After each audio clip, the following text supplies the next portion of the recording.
Karen? Whoa, we are official. The recording is in progress. I just said to Mary Johnson, I don't know how I can be so happy and smiling so much, knowing that there's so much challenges out in the world. And then I said, and here's proof for every one of us in the room. And for the mornings we get up and we wonder why we keep doing what we're doing. There's a lot of us out there that really care. And we need to amplify what we're doing. So when you leave tonight, tell 5 people about what you learned, or that there were 30 some people-ish in the room. I didn't count. I truly believe people are craving a world that works for all people. And we just don't know how to get there. And we can't do it by ourselves. We can't do it locked in our houses, locked in our community, or locked in our mindsets. And I know Jean-Francois is going to help open our minds more tonight. Some of you know me, some of you don't. I'm Darlene Getzman. I'm Brian Lothridge over there gave me the name, the spearheader of the Love and Action Group, Cat County. And I'm delighted that you're here.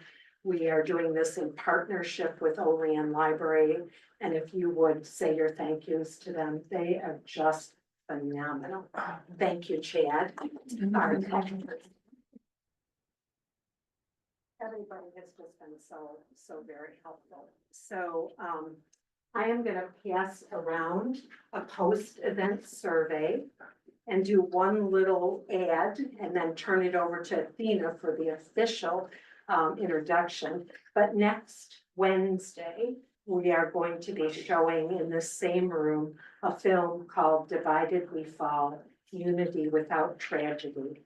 And in that film, we'll be seeing how groups of people with very different ways of seeing the world hear each other differently. And I don't know about you, but I need all the help I can get.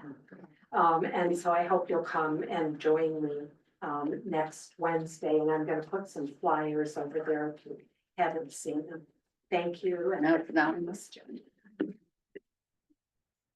Hello, it's my pleasure and privilege to introduce Jean-Francois, an internationally known scholar and a native of Belgium, the country of Belgium, where he got both his master's degree in philology, so he knows both Latin and Greek and therefore can translate some of the original texts to that, and his PhD in medieval studies.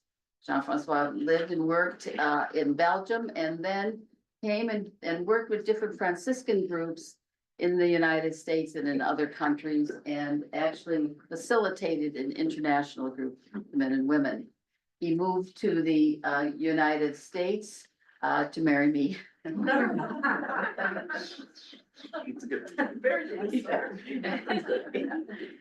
has worked primarily in this area at St. Bonaventure University, where he's in Franciscan studies. He's now a professor emeritus.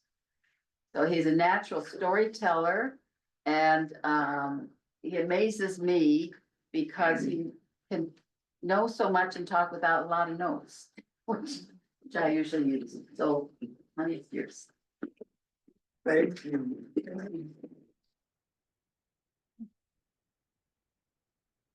Well, I hope we have a good evening. Pleasant. Thank you, Chad. Chad was a student of mine. 20 years ago.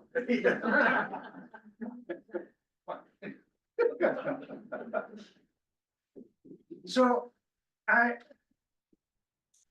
title is Making Peace in a Society at War. Well, that's where we are. The need for peace in a society at war. I chose the word society and not world. It's different. Yes, I think I said I'm a philologist. Yes, society and world, it's not the same thing. It's not the whole world necessarily at war, but it is our society, definitely. And I offered to take you for a trip 800 years ago in another situation where some people were trying to make peace in a society at war. So I'm taking you 800 years ago in the 1200 in central Italy to begin with, in Assisi. Francesco will be the focus of my presentation for what he tried to do. And not just by himself, but with others. Is anybody here unfamiliar with Francis of Assisi? Doesn't sound like it. Okay. So let me first give you a background.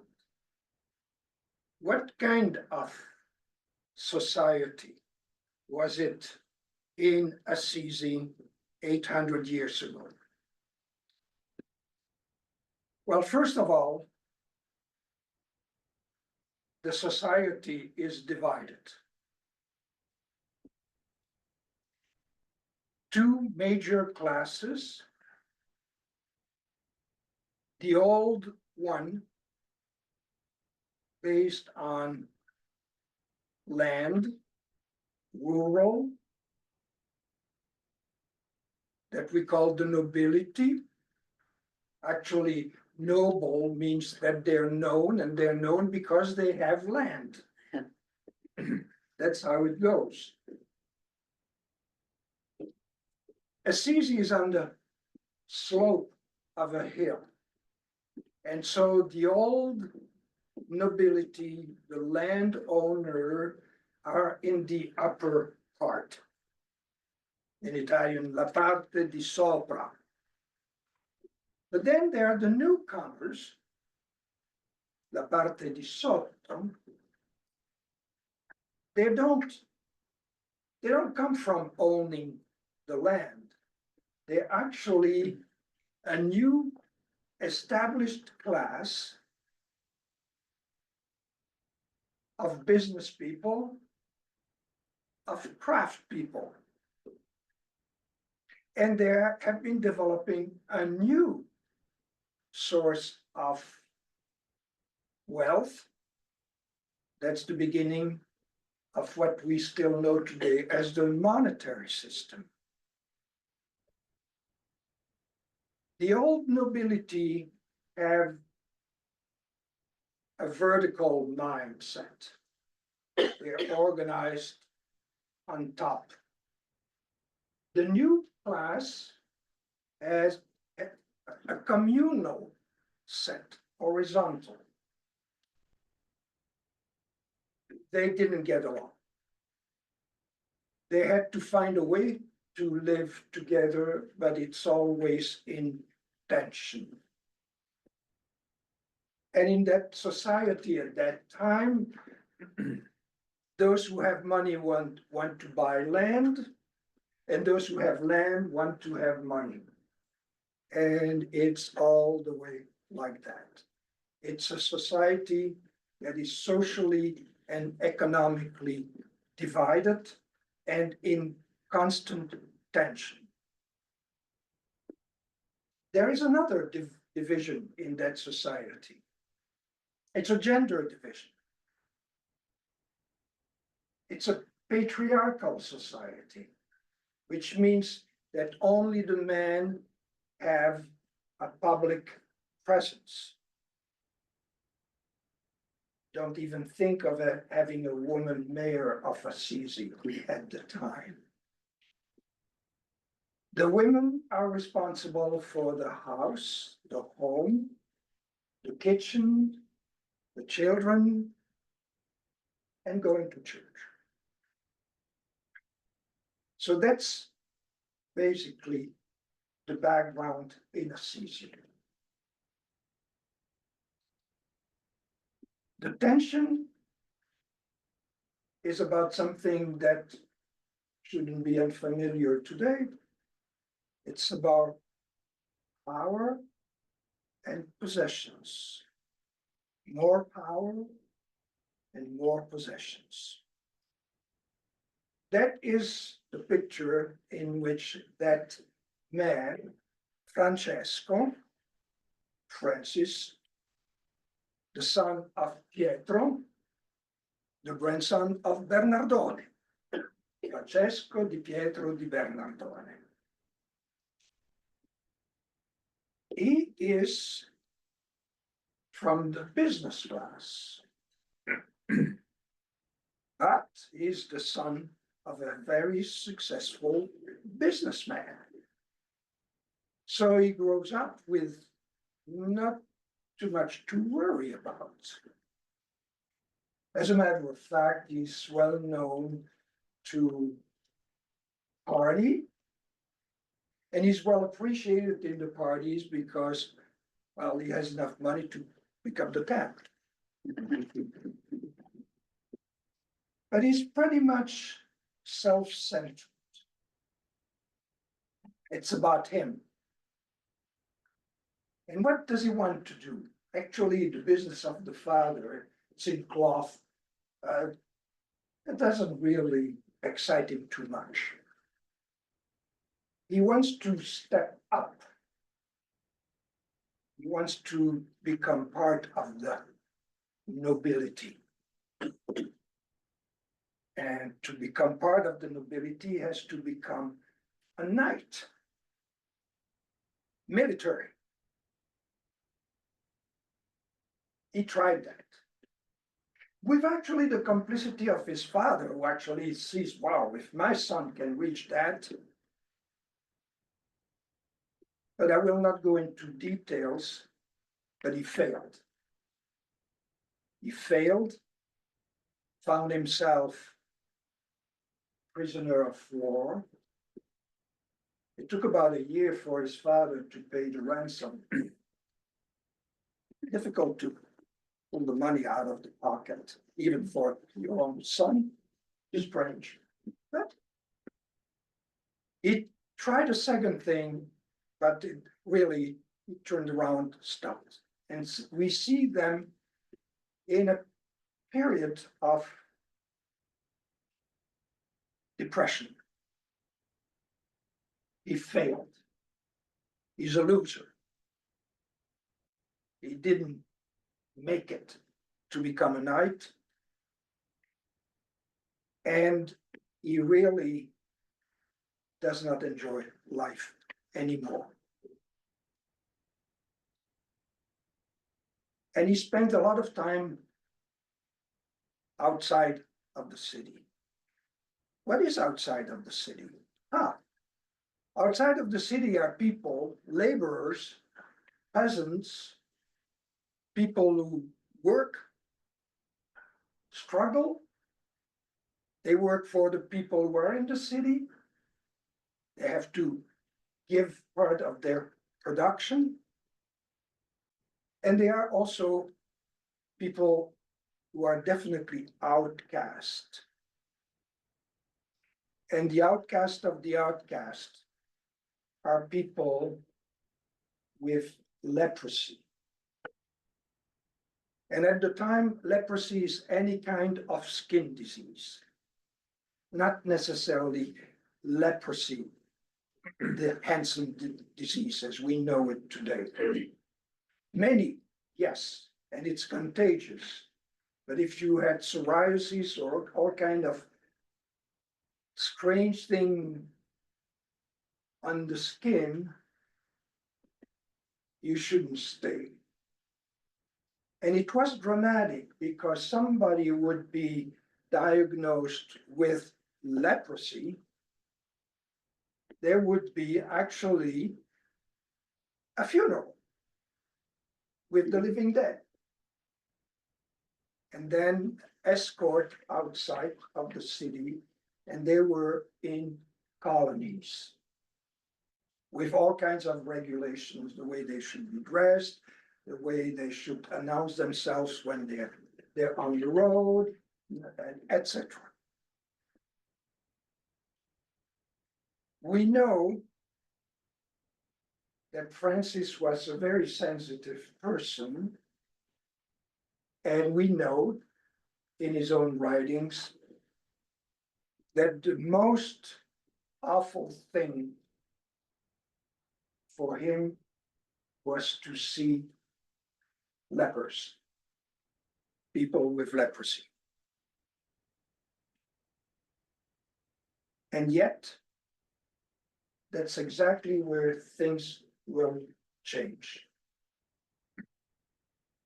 He wrote about it very briefly, but very strongly. And I'm taking that because it's very important we're trying to deal with, to look at making peace. Did he make peace with the people with leprosy?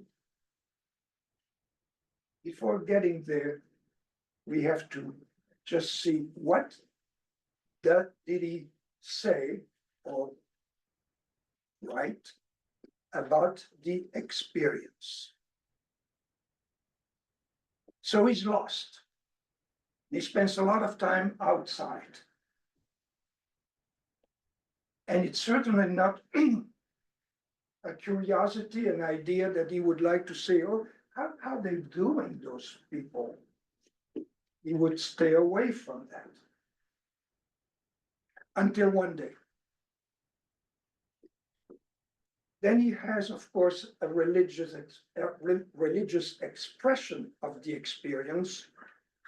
God led him. At the very human aspect of is that all of a sudden he opened up. He became sensitive to the other and to see that some had it much harder than he had. He was touched by compassion. And the expression that he uses, that is actually he takes it from passage of the gospel. He said,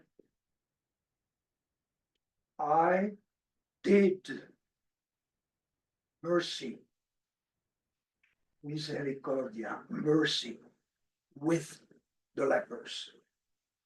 With, he enters into relationship. It changes his life at the same time that he changes the other's life. And that is the turning point, the beginning of his real life. He will always from then on be open and reach out. That's the first thing. I just mentioned that he uses an expression from the gospel. For those of you who are Christian and have some knowledge of the gospel, there is a passage, it's in the Gospel of Luke, where a doctor of the law is trying to trick Jesus and ask Jesus what he has to do to have eternal life. And Jesus responded, so what why do you ask me? You're the doctor of the law. You should know the answer. And I said, yes, I know the answer. And he said, love God with all your being and love your neighbor as yourself. And Jesus said, well, so you know it. But he doesn't give up and say, but who is my neighbor? And that is when Jesus tells a story again. And it's a story of a man that is traveling, is beat up on the road, left half dead. And then comes somebody else. Well, the somebody else is a Samaritan, and Samaritan and Jews don't get along. But the Samaritan takes care of the Jew because he's in need. So at the end of the story, Jesus saw who was the neighbor. And embarrassed, the doctor of the law said, well, of course, the one who did mercy to the wounded man. So that is what Francis has in mind when he reflects on his experience with the people with leprosy. So I use the word compassion, I use the word mercy. The Latin word is actually even more expressive. Misericordia. And that means basically that your heart just goes out to the other. In Hebrew, it's not the heart, it's even more interesting. It's the womb. To be merciful is to have a womb to embrace the other. Words matter. Attila knows that. This is the beginning of the Franciscan movement. But this is also the basis to what will happen, the behavior to get involved in situation of division, exclusion, and even violence. So let me take you now someplace else at the same time. Internationally.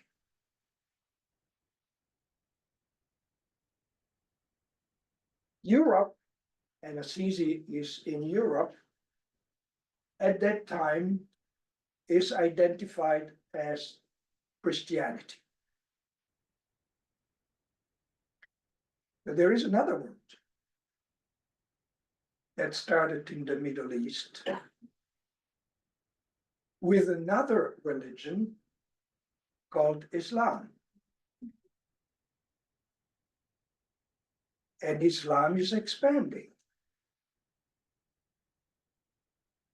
So that becomes a worry in Europe. Although, to be honest, Europeans were still able to go to the Middle East, to the land of Jesus, to the Holy Land in pilgrimage, trade peacefully with the Muslims. They were not devils, beasts, animals that you had to be afraid of. Instead, it was in Europe that they were afraid and that they were in increasing internal violence. I started describing the division in Assisi. Well, now we embrace the whole Western Europe, and you have the division between the kingdom of this and the kingdom of that, the Empire of Germany. And on top of that, you have the Roman pontiff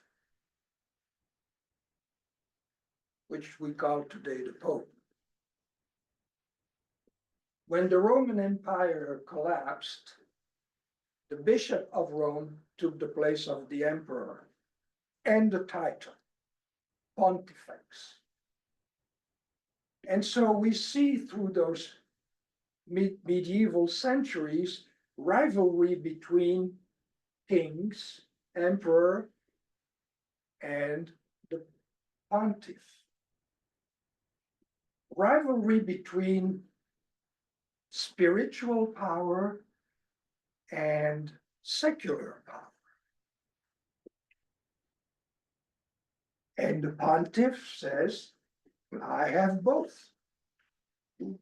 Being the pontiff, I have the spiritual power, but having a state myself, pontifical state, I have secular power. The expansion of Islam will become a pretext to send the European violence to the Middle East. The pontiff will encourage the other powers, kings, etc., to actually go there to liberate the land of Jesus. They start what we call crusades. When you think of what it is, if you know a little bit of who Jesus was and what was the good news that he brought, it really makes you wonder how the one who refused all violence now will see people with violence, not only that, with a cross on their uniform. Francis at that time has already a movement, and he's watching that. And at some point during 1215, something like that, the Pope decides another crusade. Why another? Because they fail one after the other. Another crusade, this is the fifth one. And so it's, you get the banner of Christ to go conquer, and if you have to kill infidels, you kill infidels. What is Francis' attitude or reaction? The first thing is that instead of putting a cross on his cloth, he put a tau, which has become the Franciscan sign. What's the difference? The tau is the last letter of the Hebrew alphabet. It's also a letter in the Greek alphabet, but the reference here, it's in the Hebrew scripture, in the prophet Ezekiel. God is fed up with the madness of humankind. But not everybody is acting mad, violent, etc. So the prophet, speaking for God, says, those who are really converted to God should wear a tau on their forehead, because the angels of God will come and will spare those who have a tau. So throughout history, including Christian history, the Tao has been the symbol of conversion, of being turned to God and the neighbor. It's the sign of people who walk life that way. So now you know what the Tao is, and when you see somebody like Job wearing a Tao, you know why. That's the first reaction. The second reaction, with companions, he wants to go there. He wants to go where the battle is happening. So he leaves. And at that time, it's really centered on northern Egypt. And he arrives, actually he travels clandestine on a boat. That's because he can't pay, they don't have money. But they arrive, and his purpose is to convince the Crusaders to make peace.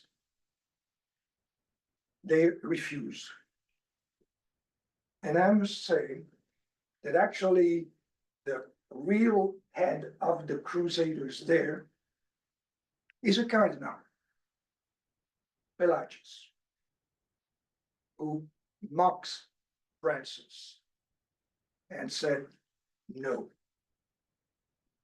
You know, at that time, a good Muslim is a dead Muslim. Now, on the other side, a good Rumi is a dead Rumi. Rumi, in Arabic, means Roman, because all the Europeans, being Christian, are associated. They're all Romans. Francis, with his companions, wants to break that division. He doesn't get any cooperation from the Crusaders, from the Christian side. Then he decided to go and meet the enemy. And that is actually amazing because leaving the camp of the Crusaders to go toward the enemies, that looks like treason. But he succeeded. What is even more amazing is that on the other side, they arrived alive to the head of the Muslim, the Sultan, Malik al-Kamil. Why is it amazing? The Muslim warriors would get a golden coin for every head of a crusader, of a Christian. They arrived to the Sultan with their head on their shoulders. The Sultan Malik al-Kamil had already offered peace, but they didn't want it. So what happens with Francis and his companions?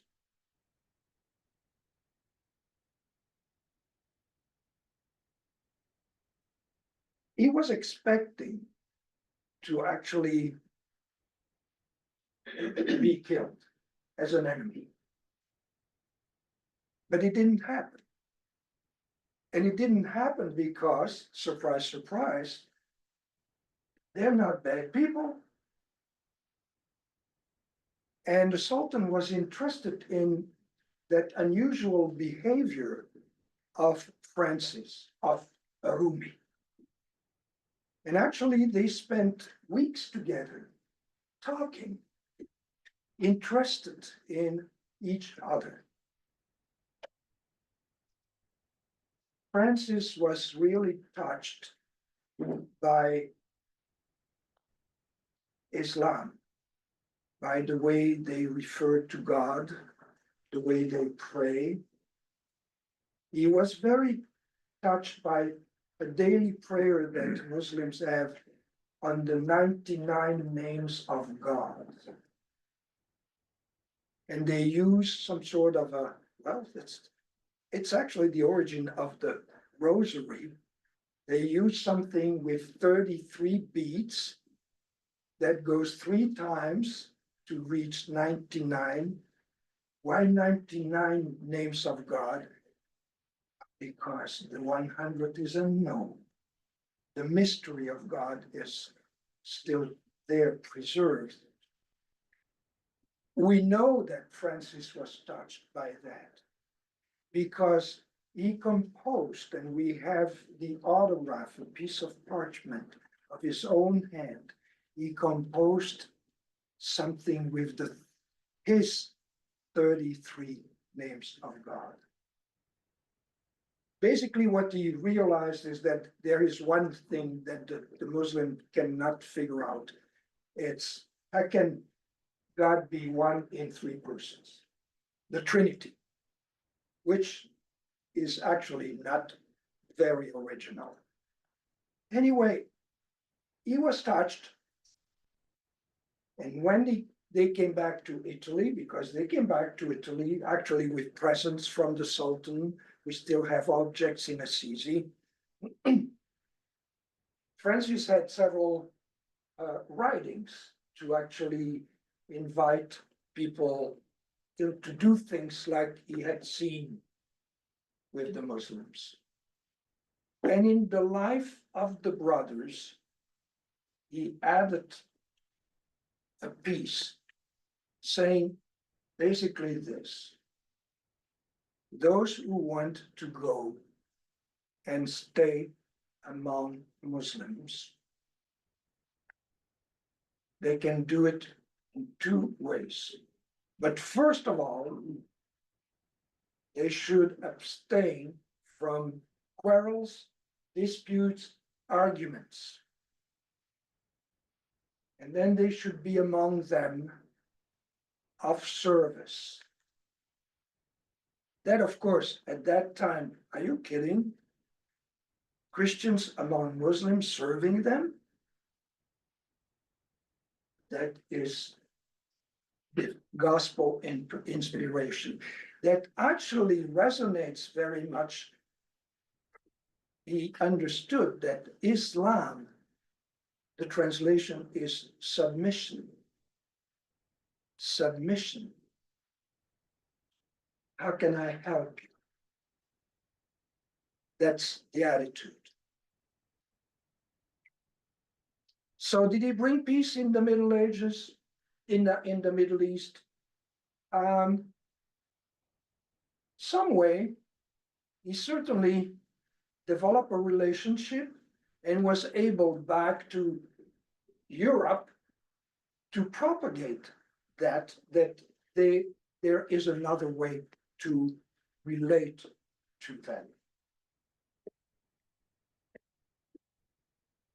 Some group of actually brothers settled in the Middle East, living peacefully with the Muslims. We even know from documents that Clare of Assisi, first woman that followed Francis, wanted to go also.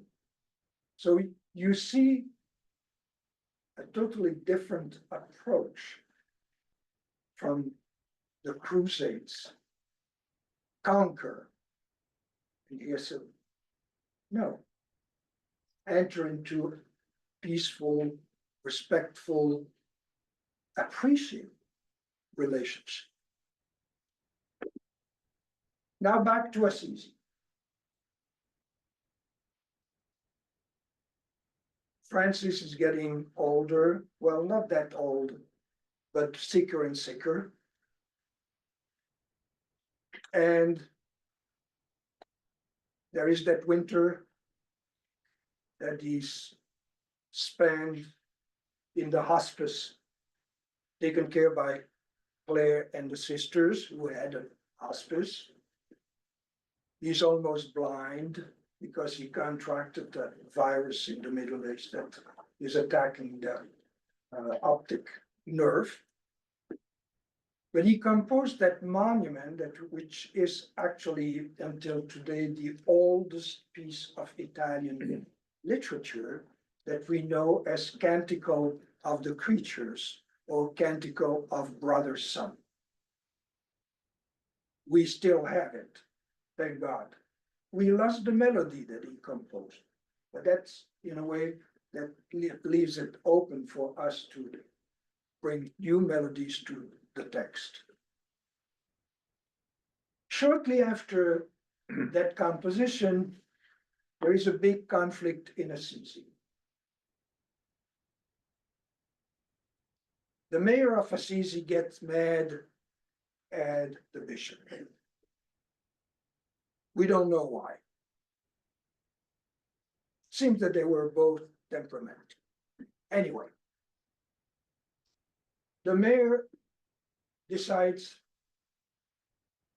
that from now on, it's absolutely forbidden to deal with the bishop, to sell anything to the bishop, to give anything to the bishop. Well, embargo, blockade. You think that the bishop let it go like that? No, he has his own power. He excommunicated the mayor. Oh, excommunication, sometimes I regret that we don't have it anymore. Because it's more than just saying you cannot come to church anymore. It means you have no access to the sacrament. And they're very fearful of going to hell. And without the sacrament, you sure will go. Not only that, excommunication is contagious. So if you continue to deal with somebody who's excommunicated, you are excommunicated as well. So embargo from the mayor to the bishop, an excommunication from the bishop to the mayor, and the whole Assisi is in trouble.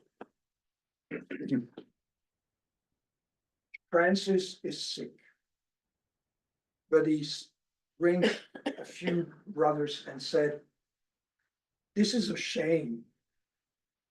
The city is paralyzed, divided, and we're not doing anything." I can picture the brothers say, "What can we do?" Francis said, "This is what we're gonna do. I'm here, bedridden, but you go to the bishop and you said that Francis wants to have a concert. He composed a song.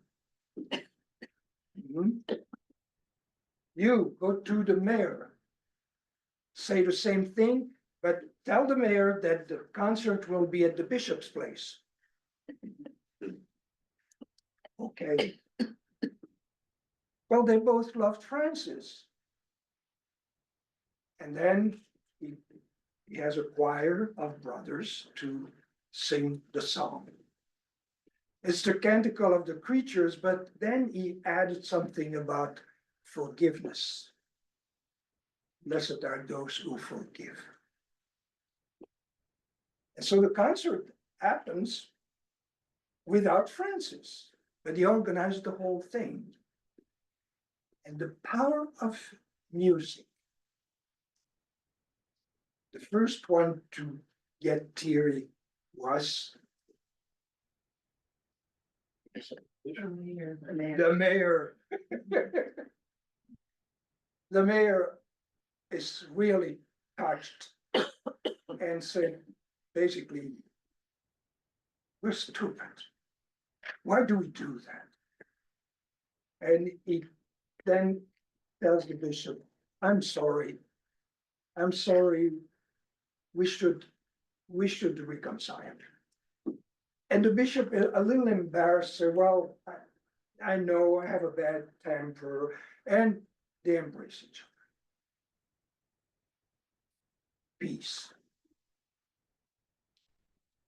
Now, what do we see that is consistent? The first thing that is consistent is that you stop thinking of yourself. You stop being self-centered. So you open up and if necessary, you really reach out. And you listen to all the parts involved. And you empathize.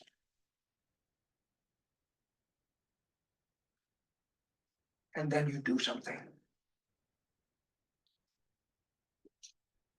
Then you do something. And doing something is not prayer and thoughts. It's doing something.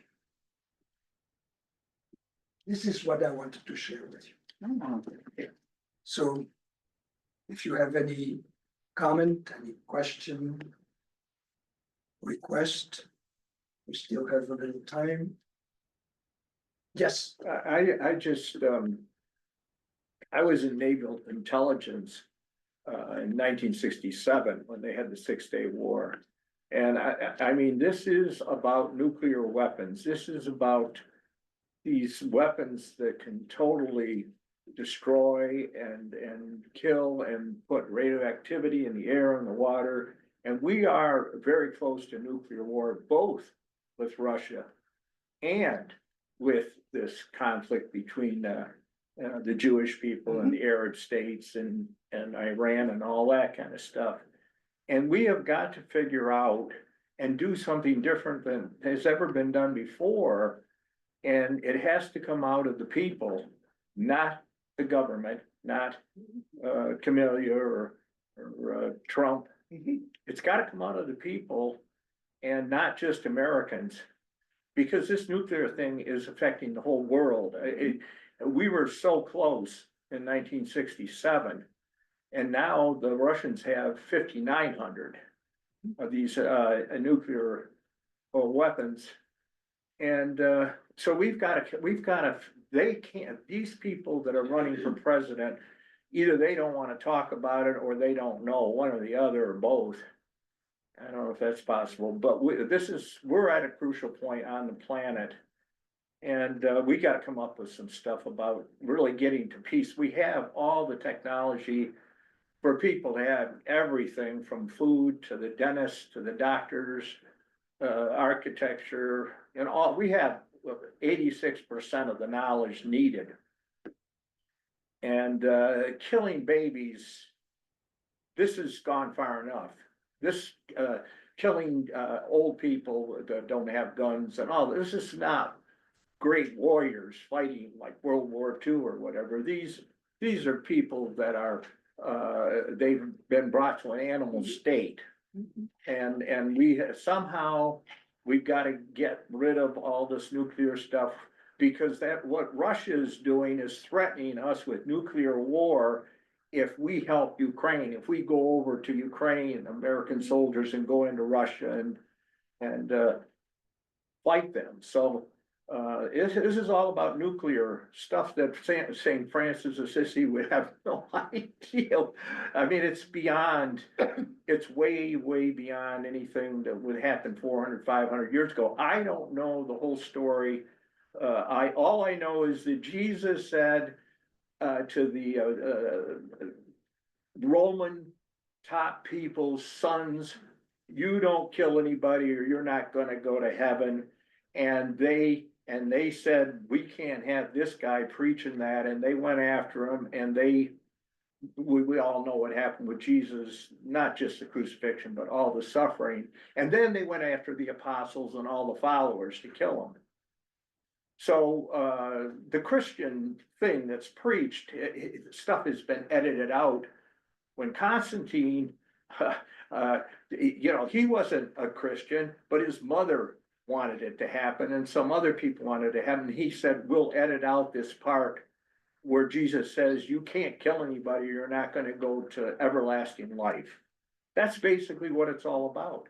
And these popes that won the Children's Crusade and all that stuff, they were into a power trip. They were not doing what That's Jesus what I Christ said said. at the beginning. Yeah. Absolutely. Yeah, so we gotta figure this out, we gotta figure this out, and these politicians, they're not gonna solve, if they had a chance to get up and say something about this.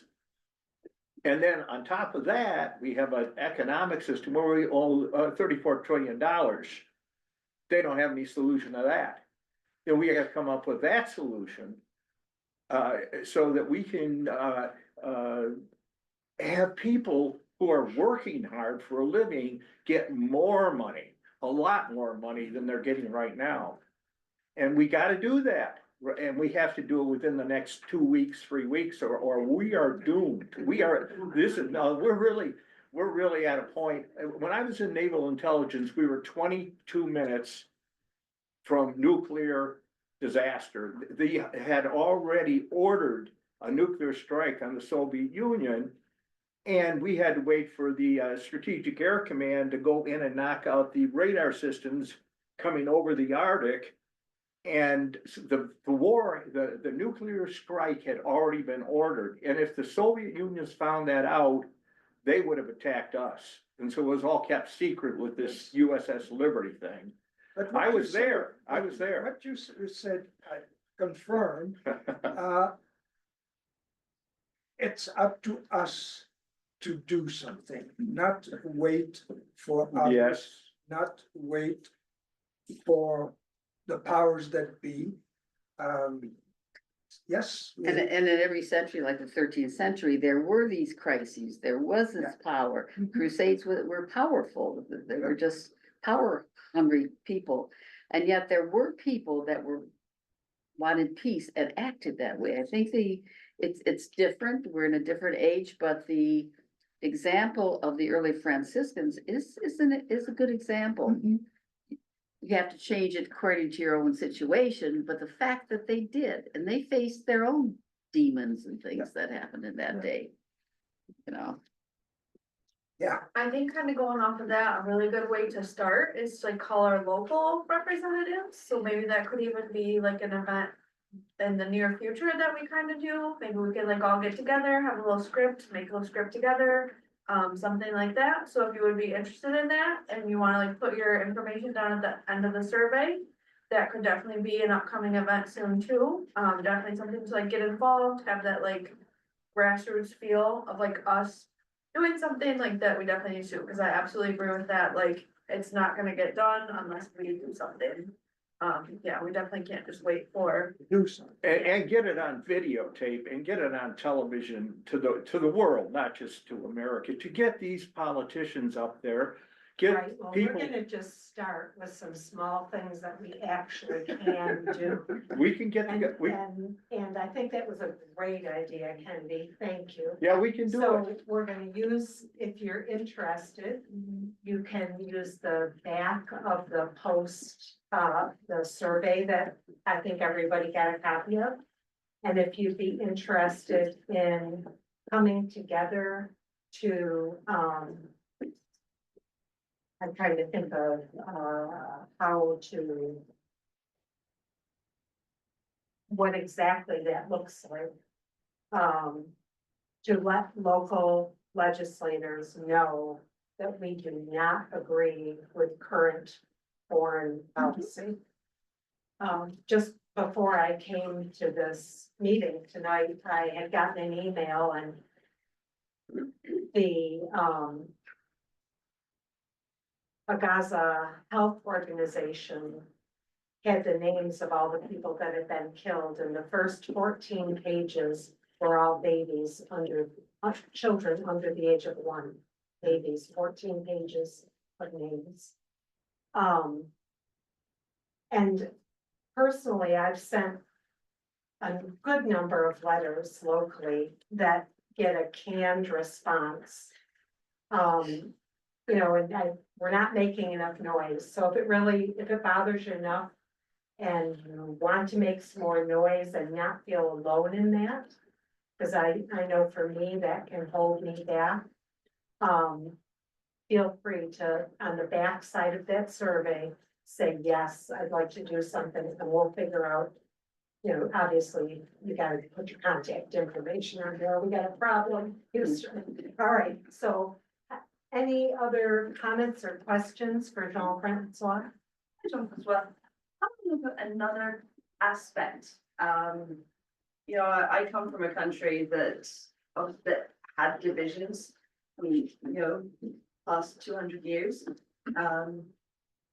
And a lot of it, when I see division and I see, you know, the struggle for power, because that's what essentially it was in Ireland. And I look and applying it in different places around the world. And what I've seen recently, particularly in a place like Haiti, is where there's abject poverty, that the quest for power becomes more. Take, for example, in Haiti, so you've had corruption, which means that, you know, the people have nothing, which means that anybody who comes to power and wants to try and right the situation has a problem because there's no money in the coffers. So they try to inflate taxes, which just angers the people more because they can't pay them. And I see then that the gangs have come into such big that innocent people are being really impacted. Mhm. At the same time, I've heard people just wash their hands. I'm reminded of the one person I was talking to, and he said, "Oh, nothing good came from Haiti." And I wanted to say, yeah, nothing good came from Nazareth either. You know, how can anything good come from Nazareth? So, in that respect, you know, if we could elevate maybe an end to poverty, can that be a factor, huge factor, if we can elevate people out of poverty to being able to empower and Absolutely. Because that dysfunctional system operates on the division between haves and have not. Or greedy and needy. Yeah. Power and It's power. called social justice. or in my case, if you know, it's fair trade. I just want to go into that and say, you know, sometimes I think we can really make an impact in people's lives, when we do look at our shopping habits. Because the people that, the ordinary people we're seeing are the ones who are reliant on various sources for income. We know that many of the Palestinians, we've seen that, you know, Hamas has provided hospitals. And we saw it with the drug barons in South America. They provided hospitals and good things for the people. So is that a way that in ways, well, we need, you know, to change so that we're not buying everything kind of the power of China and we're not reliant on Russian oligarchs and just looking to see where and how and what we purchase. And would that go back to the Franciscan thing of not having much in the way of, Start where you are. That's what they did. yeah, because they had nothing. No. Right? And I mean, is it Sally? Yes. Oh, that will never happen again. But that's one more suggestion. So that is something we can do, right? And I like to always remind us that we can only do so much. So we're gonna pick what really, I think you wanna pick where you're most passionate and put your energy there and get, you know, amplify, though, I'm gonna go back to the beginning. Amplify what you're doing and what you think about things obviously in a way that's not intended to be disparaging towards others, but rather to say, these are the things I'm choosing to do to make the difference that I actually can in today.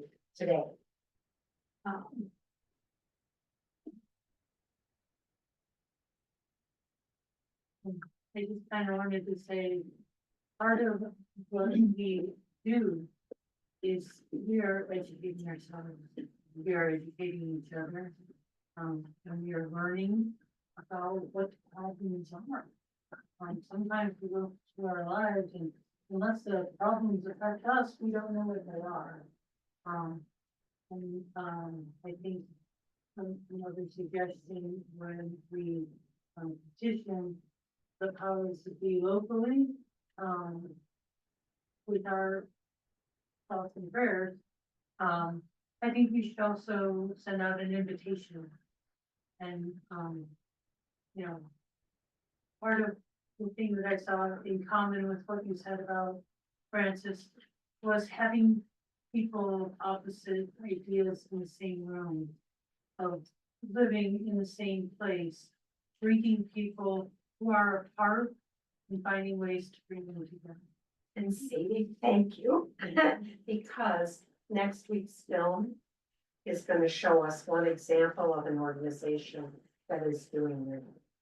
And by being able to see some success, I believe it will give us some more ideas. And I want to just say, I hope this is okay, but I just want to say a couple things to be clear that, the Love in Action group has space for everybody and all beliefs, right? And that we, at this stage, what we're imagining is there will be, let's say, pods of people who come together around a particular interest area and take action. And my particular thing is principled nonviolence, and that to me is the thread that can pull everybody together, and also that we're working at an individual level, a local level, but always thinking about what the systemic and structural issues are, the bigger issues, right? So that we're doing both things. Yeah, thank you. Thank you. Thank you. I just want to mention something that we can get our hands on locally. It's a very important thing. As you might know, the mayor is starting a task force on homelessness. On what? Homelessness. Homeless. Yeah. I know it's not preventing nuclear holocaust, but it's very important locally. It's a way of opening our eyes to things we deny. It have to do with mental illness, it have to do with drug addiction, domestic violence and other things.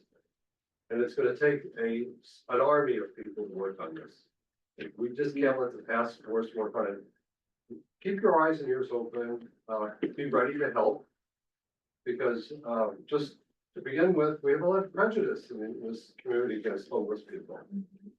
You talk about compassion, they are our lepers. So if you wanna begin and do something right away, it's going on right now. Within a month or so, you'll start to see more things that in the Times Herald about it. Is there anywhere else Thank you. you come out for that or get involved? Talk to me. Okay. But also with the Charter for Compassion, it's highly involved with this. No reference. There you go. I would also suggest if you think about love and action, I think Jim Hart will be a good person to Jim know has what been, love and right, he action. has been connected and doing projects too. Right, I think it would be good for him to come here to, like, what they're doing is what other people want to do, get involved.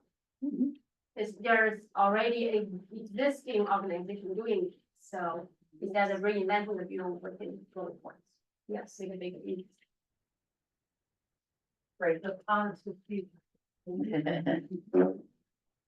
Okay. So please fill out your surveys, and the one thing I really messed up about is I didn't bring pens, so there's a few here. Who needs pen? Jenny. Yes, and Jenny. Thanks.